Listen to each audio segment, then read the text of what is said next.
So there's one person that really disliked the Garp scenes in the live version. That person's name is Ishida Oda, okay? Because Oda himself didn't want to have Garp doing any of this shit in the live version, which really should be no surprise because it's by far appallingly bad every goddamn scene. It's also probably the biggest change in the whole, storyline, and Oda was against that, right? So hello everyone, in this video I wanna educate you, I suppose, right? Because I'm always I try to make every video I make, I feel, as some kind of learning thing, right? Talking about maybe math, science, or logic, right? So I'm a big guy into debating, so I'm a master debater, so to speak, right? And I always feel that, this fanboyism or whatever, right, is quite frustrating, because basically, when I present any kind of argument, right, the issues the live version have, every time, but 95% of the time, right, people will just write something or test something that's nothing to do with actual logical arguments, right? And of course, the biggest fallacy, so to speak, people are doing right now for live, is say, Oda approved it, right? Oda approved it. Like some kind of magical word that Oda approved something and that means it's good? No, that's not how logic works, okay? Like, even if Oda approved it, doesn't automatically make it good. But for that matter, Oda didn't even approve the Garp thing. He was against it. So no. So you don't even have that argument. But I want to break down this video here, that I also about how this live action is not respecting the source material, right? But first of all, then, let's talk about some of the fallacies, right, that I see people defending the live action. I really mean the thing. You're not defending it by saying something that is objectively not an argument, right? So let's start with, again then, for this video, saying Oda approved of something. It is not an argument, okay? Oda is not actual GODA. I mean, it's a meme, right? But Oda isn't actually a god. Oda is not perfect, right?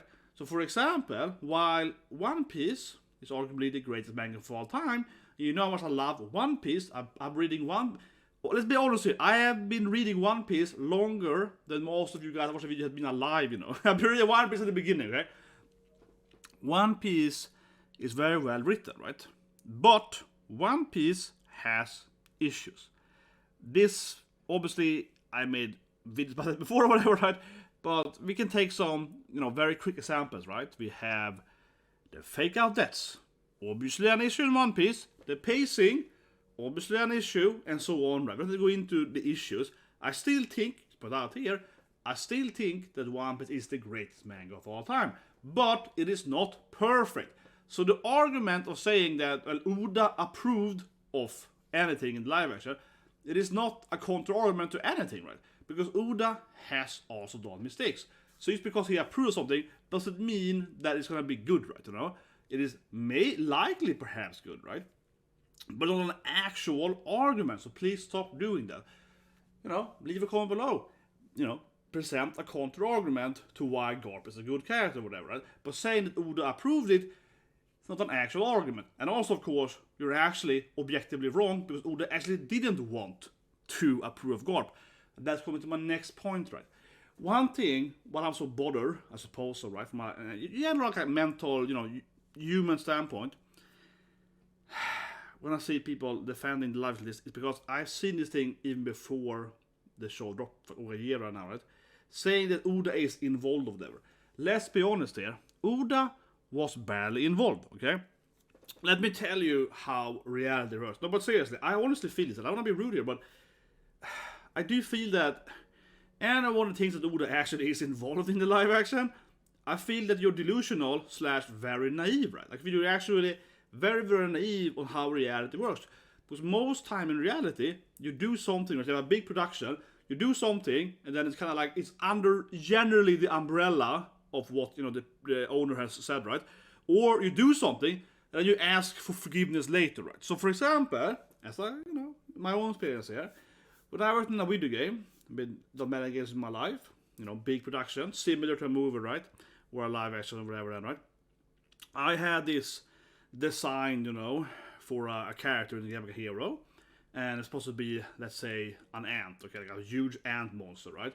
this looks and blah blah blah and so on. You know, so I send that to the artist and they have a meeting and I give they agree to it, so they get my approval. Right? So I am Oda in this case. I am the guy. You know, this is my design. You have to follow it. You know. Then 2-3 weeks later, here comes one of the artist guy with it, and it's something completely else, right? So I'm just like, well, this is crap, right? This is not what I want, so you know, throw it away. But then the CEO comes to me, right? Because I'm not the owner of the company, but I'm the, you know, the creative guy, right? So I'm not the guy with the budget. He comes to me and say, well, I agree with you that what this person did is crap, and actually isn't, you know, it's not good enough or whatever, doesn't follow the plan. But however, he has already done it, right? So we have it finished, like the wrong unit or the wrong hero or whatever, a dragon instead of a bear or whatever, you know, because it's already finished. Technical animation, this thing, the voice lines, you have to either just throw it away, you know, just discard it, right? Or you can keep it, basically, right? So that's actually, honestly, how reality usually is. Someone does some stupid shit anyway, and then some guy with the money is like, well, you have to basically do it anyway, or you just throw it away, right?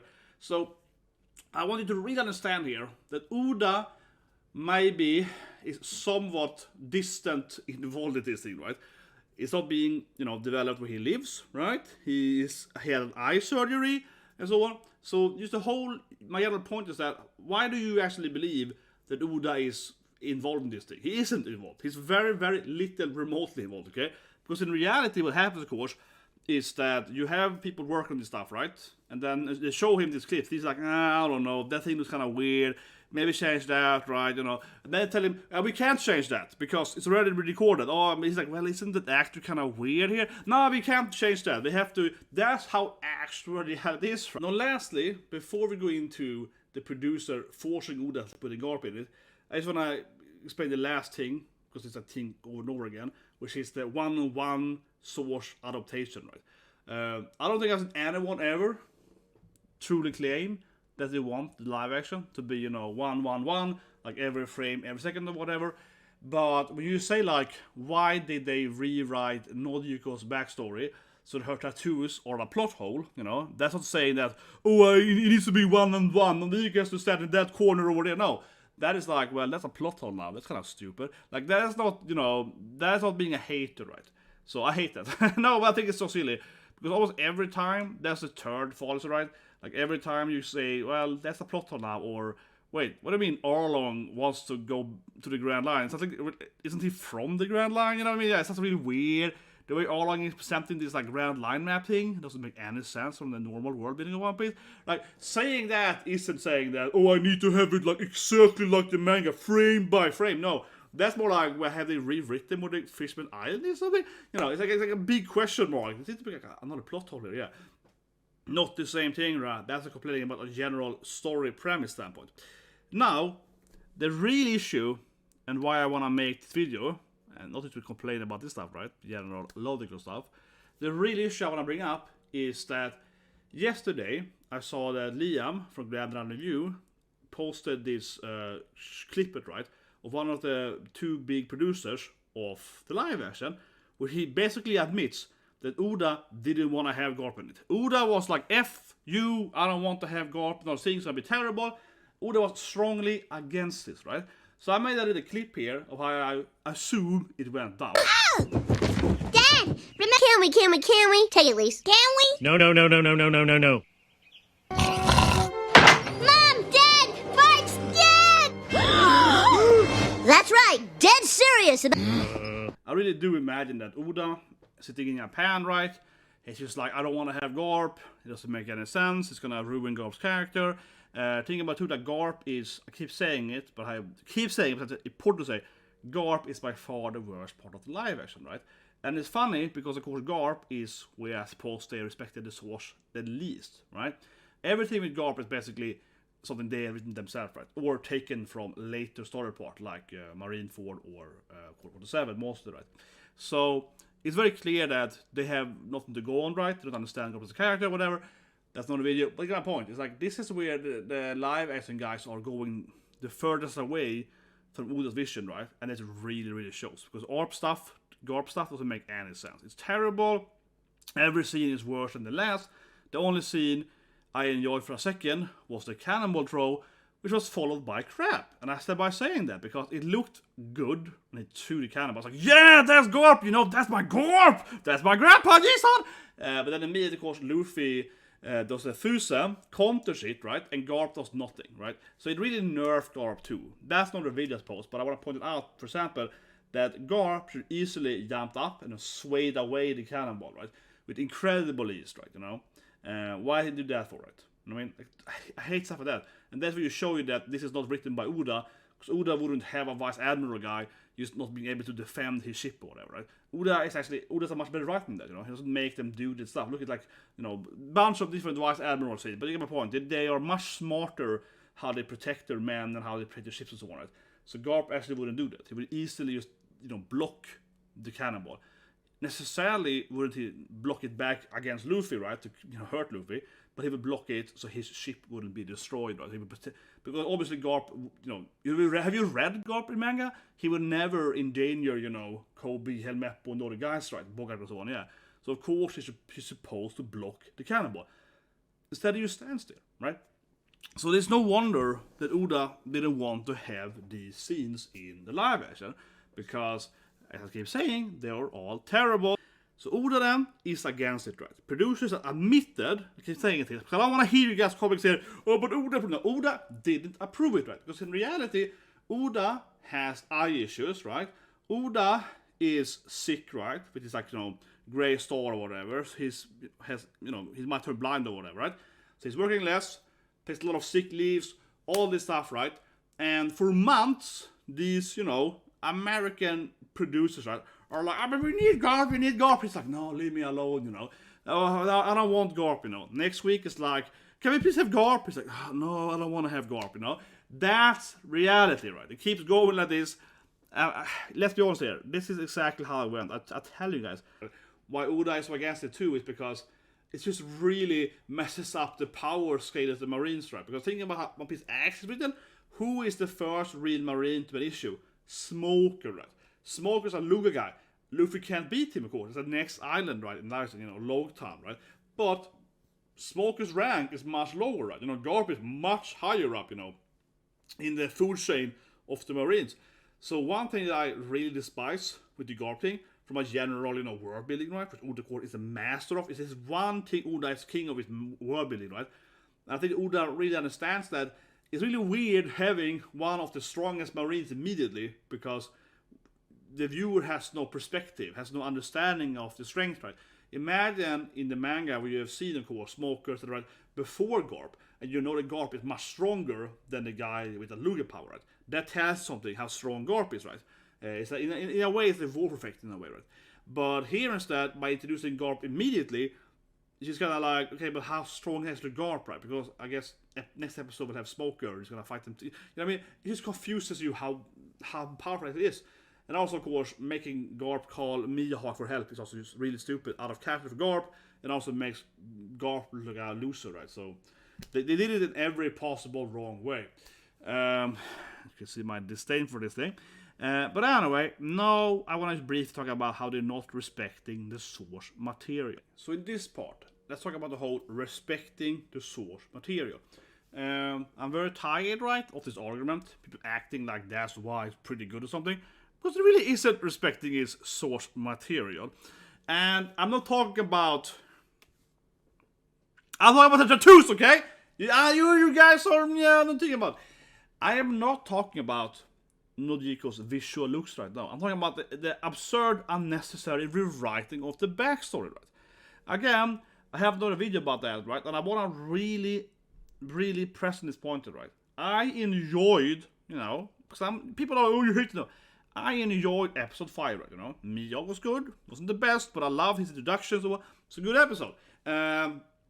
Episode 6, Sunny's backstory, Sunny's flashback, good episode. No, of course, I didn't actually like the Sunny, when Sunny tanked Zeff, that could have been better, but it was still, like, fine, you know what I mean? So, like, I enjoyed episode 6 for the most part. I really hated that Arlong appears, doesn't kill Luffy. That was terrible writing, that was just utter shit. But that, of course, is connected to the Nami, Nojiko, Bele-mere, right? Because the actual biggest storyline issues are everything around Nami are just terrible in the live version. So, my point, of course, is that I don't want to hear the whole like, oh no, you're a hater. No, because I actually enjoyed, you know, every second episode, right? You know what I mean? And if episode 7 and 8 had the same quality as 5 and 6, then I would be, oh, it's a pretty good live action. But no, they said it was terrible, right? And the issue, of course, are many. But I think that Nojiko is a perfect example of how this live action is not respecting source material. Because Nojiko is a very shallow interpretation of who she is supposed to be, right? So her tattoos, you can see in her shoulder there, right? Nojiko gets the tattoo, so she of course can, you know, protect Nami, right? Because she wants to look like Nami. Her hair might be blue, but she has the same hairstyle as Nami and so on, and clothing, etc. You know, in general sense, right? Because she wants to be like Nami. She doesn't want other, you know, civilians to bully her and so on, right? So all of Nojiko's appearance, her personality, how she acts and everything, right, is to be this like protective older sister, right? Now, of course, in the live action, this is completely thrown out and is utter garbage writing instead. But the general point is that why this manga live action is not respecting the manga, right, is because they have Nojiko looking and more or less acting exactly the same as she's supposed to act, you know, except hating Nami, right?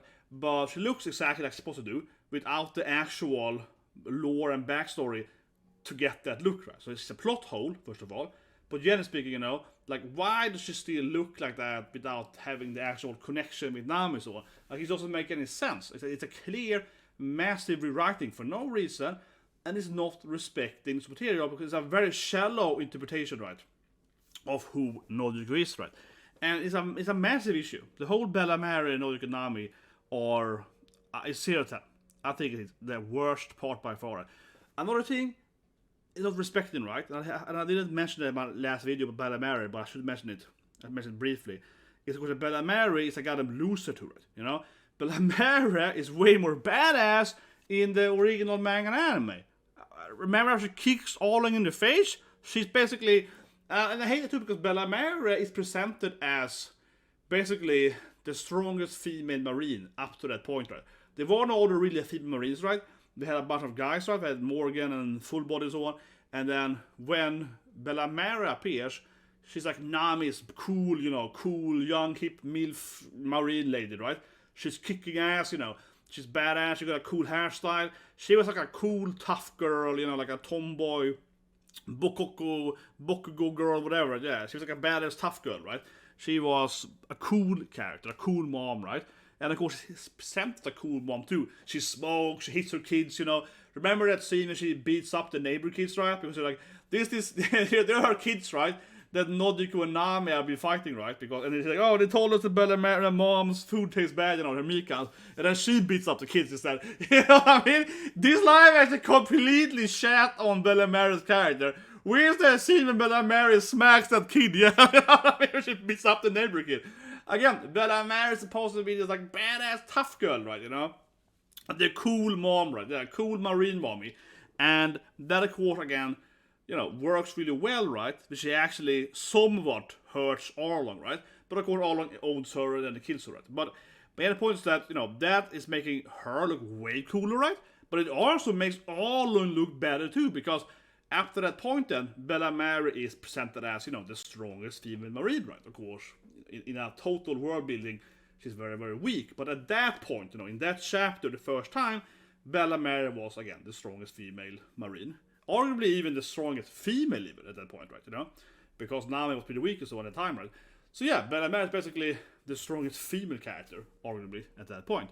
But again, then Arlong is much stronger and easily owns her. So that still makes her look good, but it also makes Arlong look good, right? Because Arlong looks terribly, pathetically weak in the live version. Again, 7 and 8, terrible episodes, right?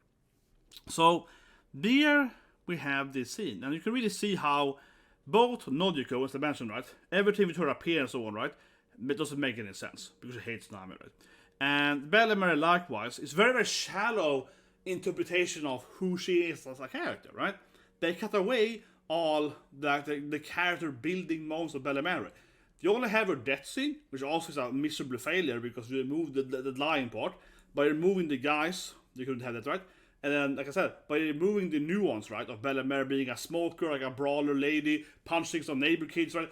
By removing everything that actually characterize Belemere, what you have left, right, is only the death scene and nothing else. And also, for that matter, her actor looks nothing like Belemere. Just like Kaya, she's like twice her age, okay? Because obviously, Kaya and Belemere, both their actors, they just live. They just happen to live next to the set. I'm not even kidding. It's a fact, okay? Both those actresses, they live, you know, basically next door to where they record a live action, right? So I also don't want to hear the whole like, oh, it's the best actress for the job. That's why this woman is playing this woman. No, because this woman just happened to live next door. Okay, that's the actual reason. And, you know, Belemere, as I said earlier, right? She's a hot MILF, you know. Belemere, because again, you know, she's actually, you know, discovered Nami and Nojiko in the war, right? Like up in Sweden or whatever. She's actually quite young, right? To have 2 kids at her age. So she's supposed to be 30, right? The live actress is 50, basically. the live actress is like 20 years too old to play Belemere. Yeah, Belemere is supposed to look like Red you know? Like, seriously, yeah. Belemere is supposed to have like Red physical form, basically. And for that matter too, right? I really hate that, yeah, speaking. In live action, it's not only in this show, but in Marvel and so on too, right? How hard is it to cast people that have some muscles, right, you know? Because Belemere, again, is a tough girl. She's supposed to be quite a muscular female character. I mean, obviously in Oda's way of muscular character, but, you know, like a slim, muscular woman. And, yeah, the lady playing her was like 20 plus, you know, too old, too fat to play Belemere. And I'm not saying the woman was fat, I'm just saying she wasn't, like, you know, muscular, you know, slim muscle that as Belemere is supposed to be, right? To some extent. I mean, obviously Oda has this, like, his want to draw, you know, really bulk ladies. So even Yamato has, you know, kind of slim biceps, right? But get my point. Belemere basically has Yamato's body physique, right?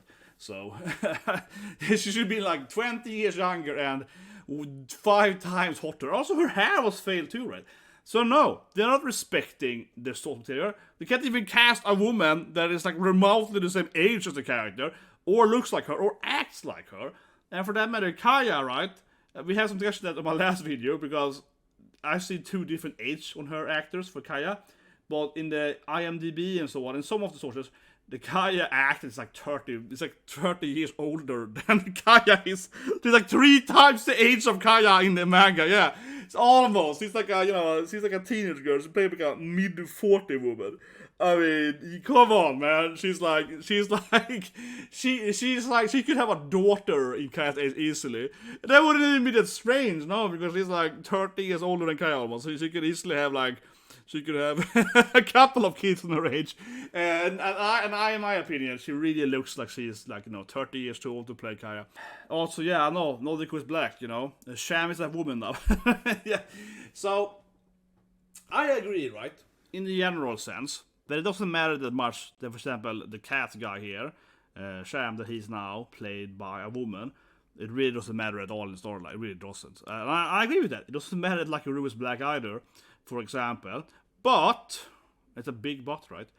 It is a very Netflixy, Americanized thing, though, where, because, I mean, it's obviously what's called a cake on cake, right? Where, okay, so you change one character's gender for like no reason whatsoever, and then another one, or race, you know, it keeps going. Yeah, eventually you get like, okay, but it's kind of strange now. Sham to be a woman and so on. It's just starting to feel, I keep saying it here, I'm sorry I'm repetitive, but it's just like, yeah, but like, why is, you know what I mean? It feels like every episode, the producer is like, who can we change, you know? Who can we make? Who can we change? So, my point, of course, is that they're basically, they would never dare, right, to make, for example, a Nami black, right? They would never dare in a million years. So it feels like they're trying, insert their, whatever they want to do, right, per episode. Hope you get what I mean here. If it was only, like Ruby in black, right, I don't think anyone would have, you know, thought about this here, right? But now, like I said, it's like every arc is a few characters that has these unnecessary changes. Again, like, why is the cat guy a woman for? Like, it doesn't make any sense. It just is, you know? It just happens, right? It doesn't add anything. It has no change on it. At least Nojiko, right? You could argue this is an improvement, because they are still sisters, even though they have different skin color, right, you know? So I can at least see the argument that Nojiko being black has a story element to it, right? That might improve the story, right? But like, so again, I can see how that can be a better thing, right? But making one of the cat brothers a woman, it's just nonsensical. It doesn't make any sense, right? And like I said earlier, it feels like every episode they try their best. They're the best to do these like nonsensical changes. This guy is a woman now. This guy's a woman now. This guy's a woman now. This guy is black now. This, you know, this marine guy over there is a woman now. There are a lot of gender changes, you know, in the extra characters in the background. Full body now doesn't have weapon change, you know. This fish guy's here now and so on. It's just so much. It's like very, very minor changes that doesn't add anything at all. Like I said, Nojiko at least adds that they love each other, they love their family and they love each other even if they're not the same, you know. That at least has some merit to it, right? That change. But every other change, except the Nojiko change, is basically just pointless, right? It's just like a little change here and there, but it happens so many times that I cannot reasonably see how it's respecting the source material. Zeff works out. Yeah, Zeff, you get him. The thing is that Zeff is alive, of course, when you meet him, right? So you get a little bit of personality when you meet him. And then in the flashback, he's also fleshed out more his personality, talking to Sanji on the ship before the crash. Belemere basically just appears in the flashback, is running away from Arlong, and then is like, just gets owned. Like, they removed her, all of her. I mean, yeah, basically the flashback has nothing for actual personality, except the actual death scene, which also, again, is rewritten to be worse. So, terrible flashback, right? I mean, look at Step and Kuna, you know, Soy Kuna. You get Kuna's personality right before she dies. I mean, you're establishing her person, and then she dies, right? But yeah, Belemerehas, they really don't establish her as a woman. They don't establish the woman that is their mom, you know?